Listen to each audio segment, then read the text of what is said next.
السلام عليكم ورحمة الله وبركاته. إن الحمد لله نحمده ونستعينه ونستغفره ونعوذ بالله من شرور أنفسنا ومن سيئات أعمالنا من يهد الله فلا مضل له ومن يضلله فلا هادي له وأشهد أن لا إله إلا الله وحده لا شريك له وأشهد أن محمدا عبده ورسوله صلى الله عليه وعلى آله وأصحابه وبارك وسلم. আম্মা বা'দ। মূলত আজকে নিয়ত ছিল শবে বরাত নিয়ে কিছু আলোচনা করা, কারণ শবে বরাত আমাদের সামনেই, নাকি বলেন? শবে বরাত সামনে না? বরাত মানে কি? ভাগ্য। আমাদের সামনে ভাগ্য। আমার নানি রাহিমাহুল্লাহ রাহমাতান ওয়াসিআ ছোটবেলায় গল্প করতেন, চুটকি আর কি। এক কানা অন্ধ ফকির রাস্তা দিয়ে যাচ্ছে,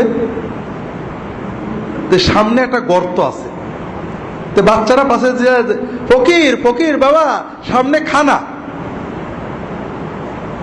আমি আজকে মসজিদে বলছিলাম সামনে খানা, তো ফকির মনে করছে খানা মানে মেজবানি, বলে বাবা বরাত, বাবা বরাত, বাবা ভাগ্যটা আজকে ভালো।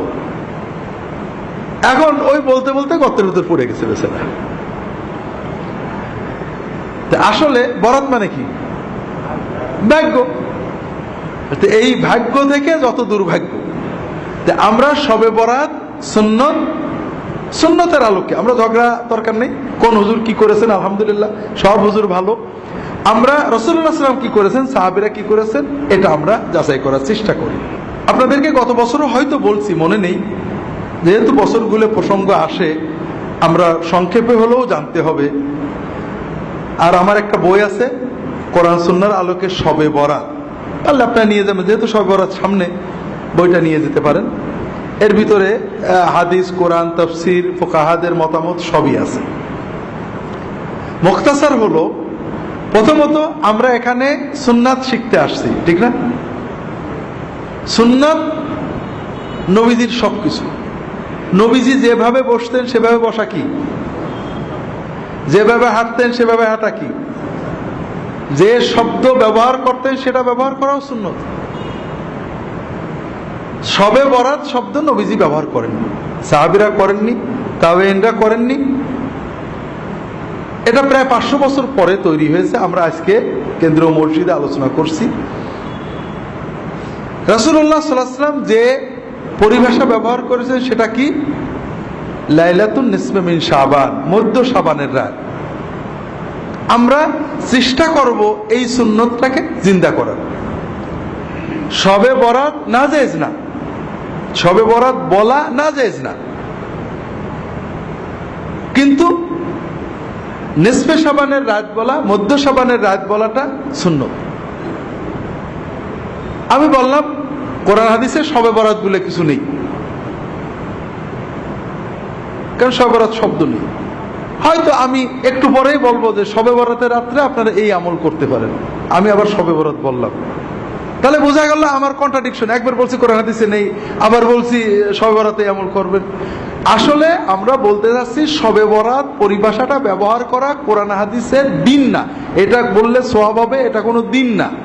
তবে সমাজে প্রচলন হয়ে গেছে, আমরা অনেক সময় নামাজ বলি, অনেক সময় সালাত বলি, আমরা অনেক সময় রোজা বলি, অনেক সময় সিয়াম বলি। সিয়াম, সালাত এগুলো ইসলামী পরিভাষা। রোজা, নামাজ এগুলো সিয়াম বা সালাতের তর্জমা না, এগুলো আরেকটা পরিভাষা, ফার্সি পরিভাষা, যেটা আমাদের সমাজে আছে। তারপরেও এটার অর্থ আমরা বুঝি সালাত। এটা বলাতে কোনো দোষ নেই। নামাজ বললে, রোজা বললে কোনো দোষ হবে না, কারণ আমরা সবাই বুঝি নামাজ বলতে মুসলমানদের এই সালাত সিস্টেম বোঝানো হচ্ছে। আবার অনেক বিষয় আছে যেটা আরো দূরে, যেমন আমরা অনেক ঝগড়া করি, আমার বিরুদ্ধে সবারই অভিযোগ, আমি মাঝে মাঝে বলি কোরআন হাদিসে পীর বলে কিছু নেই। আবার আরেক জায়গায় বলছি অমুক পীর সাহেব, আমাদের পীর সাহেব এটা বলেছেন। এই দেখো আব্দুল্লাহ জাহান খালি কন্ট্রাডিক্টরি কথা বলে। একবার বলছে কোরআন হাদিসে পীর বলে কিছু নেই, আর বলছে আমাদের পীর সাহেব এটা বলেছে। বিষয়টা ওরকম না। আপনি কথাটা শেষ পর্যন্ত শুনলে কি আছে বুঝবেন। আমি বলবো কোরআন হাদিসে নামাজ নেই কিন্তু সালাত তো আছে, রোজা নেই কিন্তু সিয়াম আছে। এখানে আরেকটু দূরত্ব আছে। এখানে পীর কথাটা ফার্সি, এটা আরবি হলো শেখ। কোরআন হাদিসে পীরও নেই, শেখও নেই, অর্থাৎ ফার্সিটাও নেই আরবিটাও নেই। নামাজের ফার্সি নেই, আরবিটা আছে। রোজার ফার্সি নেই, আরবিটা আছে। কিন্তু পীরের ফার্সিও নেই, আরবিও নেই, কিন্তু আছে। এটার একটা মূল সুন্নত কনসেপশন আছে, সেটা হলো সোহবত, সাহেব, সাথী, সাহচর্য। নেককারদের সাহচর্য কোরআন সুন্নাহ নির্দেশিত একটা ভালো আমল। আপনি মসজিদে নামাজ পড়েন, নেককারদের সাথে মেশেন, এটাও সোহবত। ইমাম সাহেবের সাথে মহব্বত রাখেন, আলেমদের, এটাও সোহবত। আবার নেককার ভালো যারা সত্যি নেককার, আল্লাহর ভয় আছে, আল্লাহ বলেছেন কুনু মা'আস সাদিকিন, যাদের ইমানের সত্য, লা ইলাহা বলাই সত্য, শিরিক করে না, মুহাম্মদ রাসূলুল্লাহ বলাই সত্য, বিদআত করে না, আমানতু বিল্লাহি বলাই সত্য, সুন্নত মতো আমল করে, তাকওয়াই সত্য, বউয়ের সাথে কথা বলাই সত্য, সমাজে মানে যাদের ভিতরে সত্য প্রতিভাত, যাদের কথা আল্লাহ কোরআনে সূরা বাকারায় বলেছেন সাদেকিন কারা, ইমানের সত্য, জিহাদের সত্য, তাকওয়াই সত্য, সালাত কায়েম করে, অর্থ ব্যয় করে, যাকাত দেয়, সবর করে, এই কোয়ালিটিগুলো যাদের ভিতরে আছে, এই ধরনের সাদেকিন মুত্তাকিন মানুষদের সাথে সহবতে যাওয়া, বসা, সময় দেওয়া, এটা আমাদের জন্য খুব উপকারী। এটাই পরিবর্তন করে পীর মুরিদি সিস্টেম হয়েছিল। এখান থেকে অনেক শিরিক, কুফর, বেদাত ঢুকেছে। আবার এটার মাধ্যমে দিন প্রচার হয়েছে। একসময় তাতার যুগের পরে মানুষেরা এই জাতীয় সহবতের মাধ্যমেই দিন শিখত। এটার ভালো মন্দ আছে, কিন্তু যেটা আমরা বলতে চাচ্ছিলাম সেটা হলো, একটা হলো কোরআনে ফার্সি নেই, আরবি আছে, যেমন নামাজ নেই, সালাত আছে, কি বলে রোজা নেই, সিয়াম আছে। আর কিছু জিনিস আছে আরবিও নেই, ফার্সিও নেই, কিন্তু মাফহুমটা আছে, যেমন পীরও নেই, শাইখও নেই, কিন্তু সাহেব আছে। ঠিক শবে বরাতও নেই, লাইলাতুল বারাতও নেই। শবে বরাত কি? ফার্সি। আরবি কি? লাইলাতুল বারাত। কোরআনে হাদিসে সাহাবীদের কথায় শবে বরাত নেই, মানে ফার্সি নেই, লাইলাতুল বারাতও নেই। কি আছে? লাইলাতুল নিসফ মিন শাবান আছে। কাজেই আমরা শবে বরাত বা লাইলাতুল বরাত না বলে যদি নিসফে শাবান, মধ্য শাবানের রাত বলি, ভালো হয় না খারাপ হয়? এখানে একটু ইমানটা নাড়াচাড়া করে দেখেন, আপনি নিজেই বুঝতে পারবেন ইমানের হালতটা কি।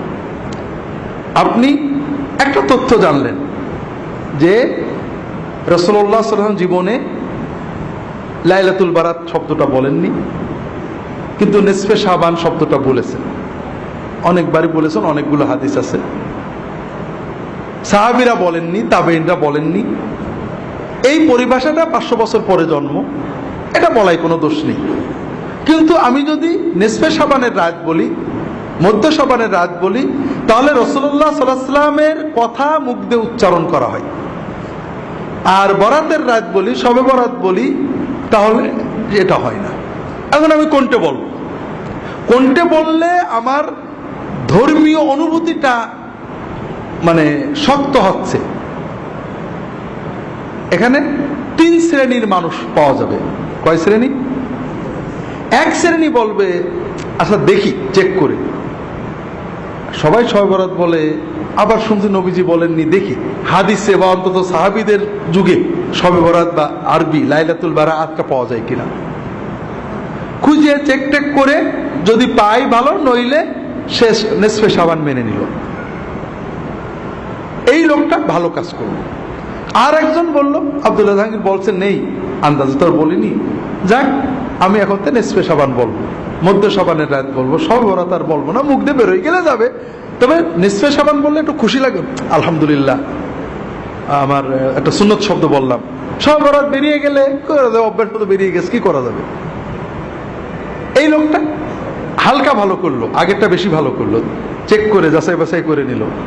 এটা আমার উপর পূর্ণ আস্থা রাখলো, এটা ভালো না। সব কথা চেক করে নেওয়া ভালো।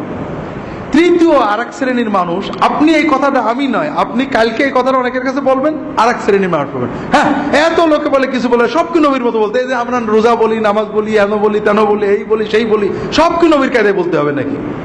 এইরকম লোক আছে না নেই? হয়তো আমাদের এখানেও তো একজন এরকম চিন্তা করছেন। ভাইরা, আপনি কাকে ধাক্কা মারলেন? আব্দুল্লাহ জাহাঙ্গীরকে। আপনি কোন জিনিসটাকে অচল বলে, মানব না বলে অবজ্ঞা ভরে ফেলে দিলেন? সেটা কি? নবীজি সাল্লাল্লাহু আলাইহি ওয়াসাল্লামের একটা শব্দ, তার একটা সুন্নাত। তাহলে আপনার ঈমান, আপনি একটু ঘষা মাজা করে দেখেন, আপনি কি কাম করলেন? আপনি কোন জিনিসটাকে অবজ্ঞা করলেন? আপনি তো আমাকে অবজ্ঞা করেননি। আপনি মুহাম্মদুর রাসূলুল্লাহ সাল্লাল্লাহু আলাইহি ওয়াসাল্লামের কথার মতো কথা বলতে আপত্তি করলেন। আপনার সমাজের প্রচলিত কথাটাকে মুহাম্মদ সাল্লাল্লাহু আলাইহি ওয়াসাল্লামের কথা চেয়ে জোর দিলেন। এটা আপনি ভালো করলেন না, আপনি আপনার ঈমানের ক্ষতি করলেন, আমার তো কিছু করলেন না। আপনাদের এজন্য বারবার আবারও বলি, আমাদের এখানে আমরা নিয়মিত, আপনারা আসেন, একদিনে সব শেখাবো এরকম নয়, প্রশ্নোত্তর হবে, আমরা প্রশ্নের মাধ্যমে অনেক কিছু জানবো। তবে সবচেয়ে বড় চিন্তা, অনেক সুন্নাত আমাকে বলে, স্যার আপনার এখানে তো অনেক সুন্নত নেই। অনেক সুন্নত নেই মানে কিছু কিছু বিষয় আছে, মানে আপনি গাড়িতে চলেন, ঘোড়ায় চলেন না, সুন্নত নেই। তো ভাইরা, আমি গাড়ি চলাটাকে অত উত্তম, আমি ঘোড়ায় চড়তে পারলে খুশি, আমি পারি না তাই করি। কিন্তু আমি বিশ্বাস করি যে আমি চড়াটাও যদি নবীজির মতো হতো, নিঃসন্দেহে ভালো হতো। কথা হলো যে, একটা হলো আমার চেতনা, বিশ্বাস যে মুহাম্মদ সাল্লাল্লাহু আলাইহি ওয়াসাল্লামের চেয়ে বড় আর কিছু হতে পারে না। আমি পারি না, আপনাদের বলছি, আমি 1981 সালে সৌদি আরবে গেছি। ও দেশে তেলটা প্রথম তেল নিয়ে যেতাম, সরিষার তেল, নারকেলের তেল, ডিব্বা টিব্বা ভরে নিয়ে যেতাম। তেল তখন এত পাওয়া যেত না, খুব ঝামেলা হতো। আমি তেল মাখার অভ্যাসটা নষ্ট হয়ে গেল, আমি এখন মাথায় তেল মাখতে পারি না। বোধহয় 40 বছর হয়ে গেল মাথায় আমি তেল মাখি না। তেল মাখলে বরং অস্বস্তি লাগে। তো এই কথাটা আমি বলছি আমার এক ছোট ভাইকে, মৌলানা ইদ্রিস রাহিমাহুল্লাহ, মারা গেছে, আপনারা জানেন কত এসে বলো, ভাই রাসূলুল্লাহ সাল্লাল্লাহু আলাইহি ওয়াসাল্লাম কিন্তু তেল মাখতেন, আমি কি করব? উনি মাখতেন, ছিল আমার না মাখাটাই ভালো, এটা বলবো? তাহলে বোঝা যায় আমার ইমানে গড়বড়ি আছে। আমি বললাম যে নিঃসন্দেহে তেল মাখা ভালো, আমি যে মাখতে পারি না, অস্বস্তি লাগে, এটা আমার খারাপ। রাসূলুল্লাহ সাল্লাল্লাহু আলাইহি ওয়াসাল্লাম যেটা করেছে নিঃসন্দেহে সেটা। দুনিয়ার কাজে, জাগতিক কাজে, প্রতিটি ব্যাপারে রাসূলুল্লাহ সাল্লাল্লাহু আলাইহি ওয়াসাল্লামের সুন্নত, কোনটা নফল সুন্নত, কোনটা আদাতি সুন্নত, কোনটা মুস্তাহাব সুন্নত, কোনটা ওয়াজিব সুন্নত, বিভিন্ন রকম হতে পারে, কিন্তু তার চেয়ে ভালো আর কিছু হতে পারে না। আমি চুলগুলো ছোট করে রাখছি। আমি চুল কি টুপি পাগড়ি পরে জামে মসজিদে যাই, কখন খুলবো মাথায় খুব গরম লাগে, কখন করবো কখন, টুপি পরে ফুটো ফুটোওয়ালা, ভারী টুপি পরলে সুন্দর, টুপি পরলে মাথা গরম হয়ে যায়। চুল তো বড় বেশি রাখতে পারি না, রাখলে আবার কাটতে হয়। এখন আমি কি এই ছোট চুল রাখাটাকে যুক্তি তর্ক দিয়ে উত্তম বলবো? একজন লোক ভাবরি রেখেছে, লম্বা চুল রেখেছে, ঘাড় বন্ধ চলে গেছে, কি বিরক্তিকর। আরে নবীজি করেছেন, সেই যুগে অন্যরকম ছিল, আমি কোনটা করবো বলেন তো? আমি ইয়াকিন করে বলবো, নবীর সাথে যতটুকু মিল আছে ওটা নিঃসন্দেহে ভালো, কিয়ামত পর্যন্ত সবার জন্য ভালো। আমি করতে পারছি না সেটা ভিন্ন কথা, আমি পালন করতে পারছি না, এটা আমি একটা অসুবিধার জন্য পারছি না, কিন্তু আমি উত্তম মনে করব, ভালো মনে করব কোন জিনিসটাকে, যেটা রাসূলুল্লাহ সহিভাবে প্রমাণিত। এখানে আর কোনো ব্যাখ্যা দিতে আমরা যাব না, সন্দেহাতীত ভাবে ওইটাই ভালো। আমি রাখতে পারছি না ভিন্ন কথা, আমি আমার ওজোর আছে, এটা নফল সুন্নত, মুস্তাহাব সুন্নত, আদাতি সুন্নত, অর্থাৎ জাগতিক সুন্নত। রাসূলুল্লাহ সাল্লাল্লাহু আলাইহি ওয়াসাল্লাম তাকিদ দেননি, নির্দেশ দেননি, অথবা গুরুত্ব দেননি, তিনি করেছেন, এটা না করলে গুনাহ হবে না। কিন্তু আমি যত যুক্তি তর্কই দিই, এমন জায়গায় যেন না যাই যে নবীজিরটা ছোট হয়ে করে ফেলার কায়দায় চলে যায়। এটা হলো সবচেয়ে ভয়ঙ্কর কথা। আমরা কি করি, দুই গ্রুপই একই রকম। কিছু মানুষ আমরা বলি নবীজি করেননি, তাতেই কাজেই বেদাত। নবীজি করেননি বলেই বেদাত হয় না, নবীজি করেননি কাজে ওটা দিন না, ওটা সুন্নত না। সুন্নতকে দিন মনে করাই, নবীজি করেননি সেটাকে দিন মনে করা বেদাত। আবার আরেক গ্রুপ নবীজি করেননি কাজেই জায়েজ, এইটা প্রমাণ করতে যে নবীর সুন্নতকে ছোট মনে করেন, এখানে আমাদের ইমানের সাথে সাংঘর্ষিক হয়ে গেল। কাজে প্রতি ক্ষেত্রে আপনারা যেটা সবসময় লক্ষ্য রাখবেন, রাসূলুল্লাহ সাল্লাল্লাহু আলাইহি ওয়াসাল্লাম থেকে কোন সুন্নত, সেটা ফরজ সুন্নত, মুস্তাহাব সুন্নত, নফল সুন্নত, যাই হোক না কেন, যেটা বর্ণিত হবে তার বিপরীতে আপনার যুক্তি দেবেন না। আপনি যদি জানেন যে এটা সুন্নত, আলহামদুলিল্লাহ ভাই নবীর সুন্নত উত্তম, আমি পারছি না, দোয়া করেন যেন পারি। আর যদি না জানা থাকে তা কি করবেন, আমি দেখব, কিন্তু নবীজির সুন্নতের বিপরীতে কোনো জিনিসকে আনবেন না, কোনো ক্ষেত্রেই না। তো যাই হোক, প্রথম যে বিষয়টা আমরা আলোচনা করলাম যে লাইলাতুন নিসফে মিন শাবান, মধ্য শাবানের রাত, এটা হলো সুন্নত পরিভাষা। আর শবে বরাত, লাইলাতুল বারাত, এটা সুন্নত নয়, এটা পরবর্তী যুগে অনেক পরে, 500 বছর পরে প্রথম আপনি রাসূলুল্লাহ সাল্লাল্লাহু আলাইহি ওয়াসাল্লাম, সাহাবী, তাবেঈন, তাবেঈন, ইমাম আবু হানিফা, শাফি, মালিক, আহমদ ইবনে হাম্বল রাহিমাহুল্লাহ, কারোর যুগে পাবেন না। অনেক পরে এসে এই পরিভাষাটা জন্ম হয়েছে। দ্বিতীয় পর্যায়ে যাই, সুন্নতের ভিতরে নিরাপত্তা। সুন্নতের বাইরে যেটা, এটা বেদাত না হলেও সমস্যা তৈরি করে। যেমন শবে বরাতের ভিতরে আমরা যখন মধ্য শাবানের রাত, এটা কোনো আলাদা উত্তেজনা তৈরি করে না, কিন্তু যখনই আমি বলবো শবে বরাত, তখন আমাদের ভিতরে একটা নির্ধারিত কনসেপশন তৈরি হয়, এটা ভাগ্য রজনী, এটা মুসলমানদের ভাগ্য রজনী। এই যে ধারণা দিচ্ছে এটাও ঠিক না। শবে বরাত গুনাহ মাপের রজনী। বারাত শব্দের মূল অর্থ ছিল মুক্তি, আরবিতে যে বারাত, আমরা বাংলায় অর্থটা পাল্টে বরাত ভাগ্য হয়ে গেছে, কিন্তু আরবিতে বারাত মানে মুক্তি। শবে বরাতের রাত্রিতে আল্লাহ তাআলা বান্দাদের গুনাহ মাফ করেন, এটা সহিহ হাদিস দ্বারা প্রমাণিত। কিন্তু এই রাত্রিতে আল্লাহ ভাগ্য দেন, ভাগ্য লেখেন, এটা কোনো হাদিস নেই, কোনো কোরআন নেই। এ মর্মে যত হাদিস আছে সবগুলোই জাল হাদিস। তাফসীরে দু একটা কথা বলা হয়েছে, কোনো তাফসীর কারক সমর্থন করেননি। তাহলে মধ্য শাবান বললে যে সুন্নত চেতনা আসে, শবে বরাত বা ভাগ্য রজনী বললে আমাদের ভিতরে যে চিন্তাটা আসে, এটা আসলে ঠিক না। এরকম অনেক ক্ষেত্রে আছে। যেমন কোরআন হাদিসের পরিভাষা হলো ঈমান, আর তাবেঈনদের যুগ থেকেই, তাবেঈনদের যুগ থেকে পরিভাষা হলো আকীদা। ঈমান বললে ঝগড়া হয় না, ওর ঈমান খারাপ এ বলে না, ওর আকীদা খারাপ। যদিও তাবেঈনদের যুগ থেকে আকীদা পরিভাষাটা ব্যবহার করা হচ্ছে, তারপর ঈমান পরিভাষার ভিতরে যত প্রশস্ততা, আকীদার ভিতরে তা নেই। তাসাউফ, তাজকিয়া, রাসূলুল্লাহ সাল্লাল্লাহু আলাইহি ওয়াসাল্লাম, সাহাবী, তাবেঈন, তাদের পরিভাষা ছিল তাজকিয়া, আত্মশুদ্ধি। আমরা বলি তাসাউফ। তাজকিয়া শব্দের ভিতরে যত প্রশস্ততা, উদারতা, সুন্নাহমুখিতা আছে, তাসাউফ বললে মনে হয় ভিন্ন কোনো একটা বোধহয় শাস্ত্র, এরকম মনে হয়।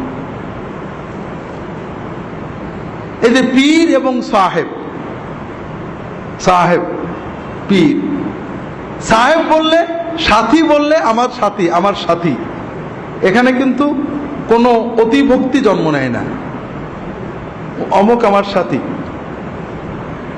সাথী বলার ভিতরে অতিভক্তির প্রাবল্য আসে না।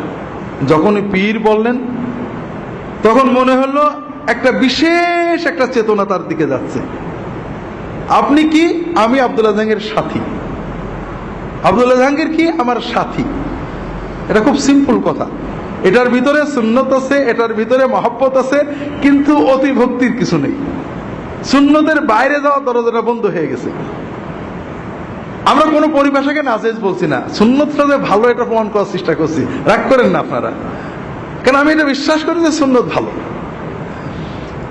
কিন্তু যখনই বললেন আব্দুল্লাহ জাহাঙ্গীর আমার কি? পীর। পীর বললেই যেন কেমন আরেকটু ভক্তি ভালোবাসার প্লাবন বয়ে যেতে লাগলো, যেটা সাথীর ভিতরে ছিল না। আমি ওনার কি মুরিদ, মুরিদ বলার সঙ্গে সঙ্গেই আপনি মুরিদ কার? আমার। মুরিদ মানে কি? চাই, আমার জান প্রাণ দিয়ে একজনকেই চাই, এই হুজুর। তো হলো নাকি? আপনি কাকে চান? কাকে চান আপনি? হ্যাঁ, আপনি আল্লাহকে চান। আমি আপনার সাথী, আল্লাহ পাওয়ার জন্য, আমল শেখার জন্য জজবা আপনি আমার সাথে থাকেন, আর কিছু না। আপনার মুরাদ তো আল্লাহ, আপনি মুরিদ হলেন আল্লাহ, আপনি চাচ্ছেন আল্লাহকে।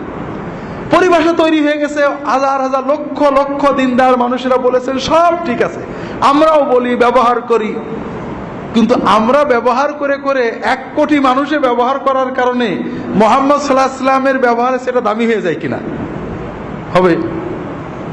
100 কোটি লোকে ব্যবহারের কারণে কি সেটা রাসূলুল্লাহ সাল্লাল্লাহু আলাইহি ওয়াসাল্লামের ব্যবহারে সে দামি হয়ে যাবে কিনা? না। তো যাই হোক, আমরা লম্বা করব না। শবে বরাতের আমল, শবে বরাতের 3টে বিষয় বোঝেন। একটা হলো শবে বরাতের রাত্রিতে, অর্থাৎ আবারও বলছি, শবে বরাত বলছি, আপনারা রাগ করেন না, নিসফে শাবানের রাত্রিতে, মধ্য শাবানের রাত্রিতে আল্লাহ তাআলা বান্দাদের গুনাহ মাফ করেন। এটা সহিহ হাদিস। ইন্নাল্লাহা লা ইয়াত্তালিউ ফি লাইলাতিন নিসফি মিন শাবান ইলা ইবাদিহি ফায়াগফিরু লিজামিই খালকিহি ইল্লা লিমুশরিকিন আও মুশাহিন। আল্লাহ তাআলা মধ্য শাবানের রাত্রিতে তার বান্দাদের দিকে দৃষ্টিপাত করেন। আল্লাহ মধ্য শাবানের রাত্রিতে তার বান্দাদের দিকে দৃষ্টিপাত করেন, তখন তিনি 2 শ্রেণীর মানুষ ছাড়া সকল শ্রেণীর সৃষ্টিকে মাফ করে দেন। যাদের ভিতরে শিরক আছে এবং যাদের ভিতরে হিংসা আছে, এই হিংসা এবং শিরক যাদের আছে তাদের ছাড়া বাকি সকল মানুষকে আল্লাহ মাফ করে দেন। তাহলে শবে বরাত হলো একটা কমন বোনাস।